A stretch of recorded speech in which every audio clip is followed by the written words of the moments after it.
But first to Manish, so is the issue of the CM-ship of NDA settled? See, it was never in question only, Kartikeji. That was a foregone conclusion, and I think it was not even an announcement by Prime Minister.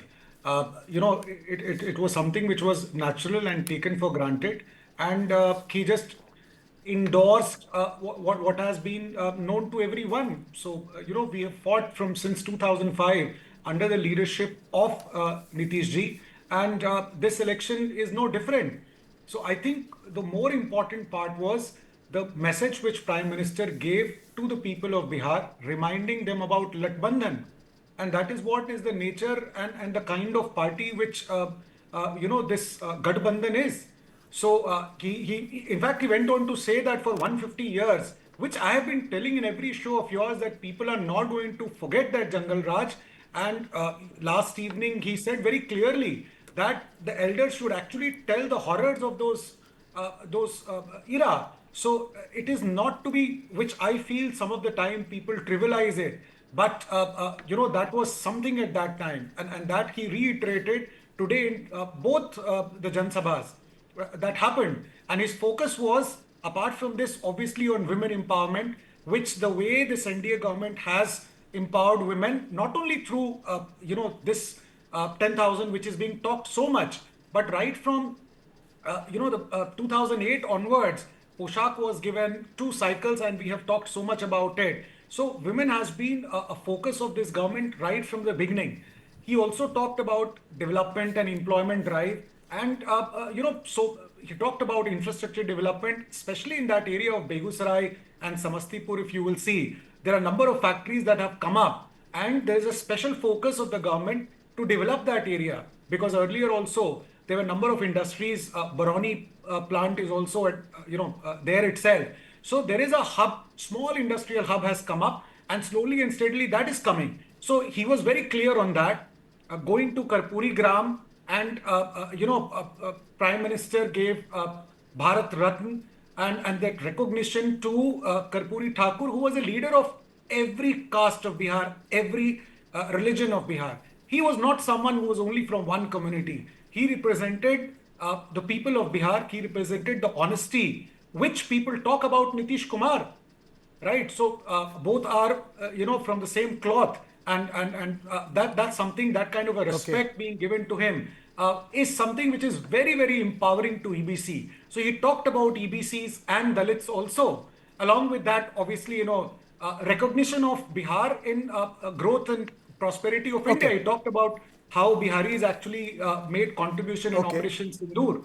So there were a number of things, even in Ram Temple, Bihari's contribution is there. He talked even about it. So overall, I think, Prime Minister really kickstarted this, gave a huge momentum to Bihar's India's election campaign. Okay. Professor Shyam Kumar, when this issue of Chief Ministership as a face of the NDA settled, why is your CM candidate continues to say that he doesn't think that the NDA has announced the name of Nitish Kumar as the CM face? Why is he saying that?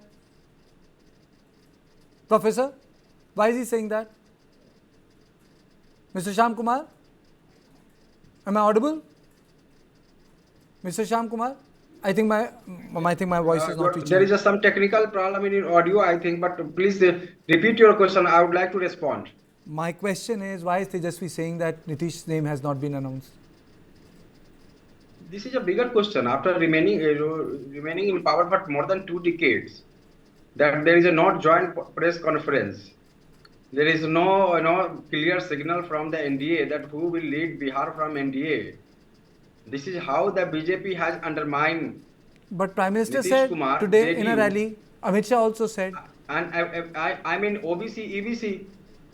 I mean, what is the discussion of today? I was hearing my esteemed friend from BJP that you were talking about Karpoori Thakur Sahab. I would like to remind you, my dear friend, that when he was a chief minister, Jan Sangh was behind to withdraw the support, collapse for his government, what he was leading for the OBC reservation policy program, what we carried forward as legacy, and what we did in the 2022 caste survey, socio-economic, then central government come in the pressure and ultimately they give a green signal for caste census. So we are the real fighter of social justice in Bihar. Nobody is going to trust you, even how you have undermined JDU.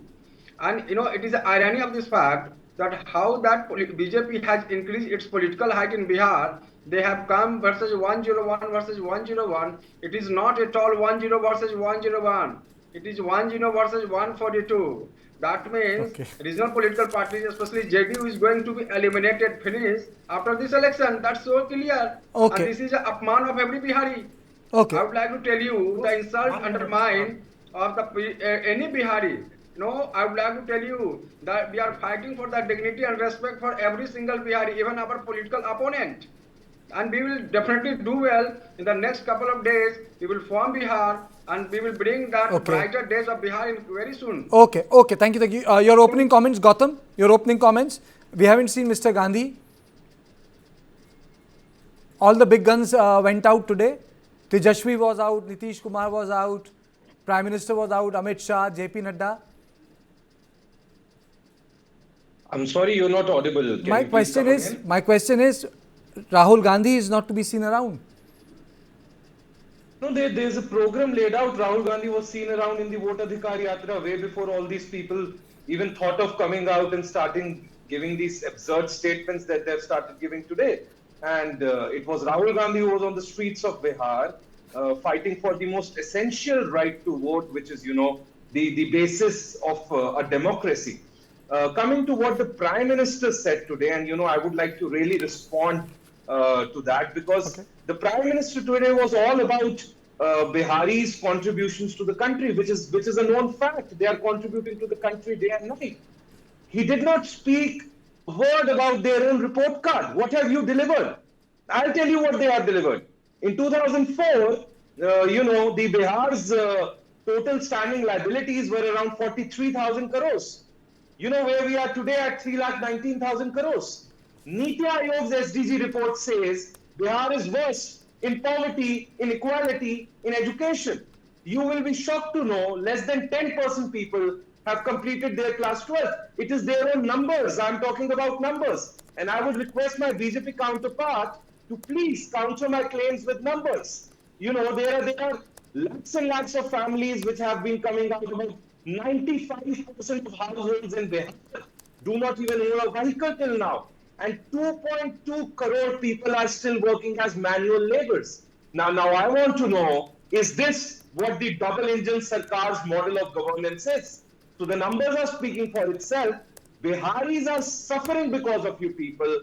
You people are without a vision. You people are without a face. You people are without an agenda. All you know is to set up a narrative of division, to set up a narrative of blaming each other, but no numbers, no vision, no futuristic agenda that they have for Bihar. Okay. Now, let 30 seconds, because there's another part which I need to start. 30 seconds. दो बातें बोलनी थी. एक तो मेरे जो दोस्त हैं श्याम जी, उनको बोलना था. Small 5 seconds. There was a small story and a real story about Karpoori ji called Lalu ji. उन्होंने कॉल किया उनको, मेरे गाड़ी में पेट्रोल नहीं है. तो उन्होंने बोला, भाई अपना खरीदवा लो, अपना गाड़ी क्यों नहीं खरीद लेते हो, तुम तो चीफ मिनिस्टर थे, अपना गाड़ी खरीद लो. उनकी इतनी बेइज्जती लालू जी ने की है, उनके अंतिम समय में उनको एमएलसी बनना था, वो भी बनने नहीं दिया. तो अगर कर्पूरी जी और लालू जी की स्टोरी में यहां पर बताऊं तो उसका कोई अंत नहीं होगा कि कितना उनके अंतिम समय में उन्होंने बेइज्जती किया कर्पूरी जी का. But anyway, I would like to, because you said 30 seconds, but I have reams of data for my friend Gautam ji to actually tell what they did not do in those 60-70 years and what we did.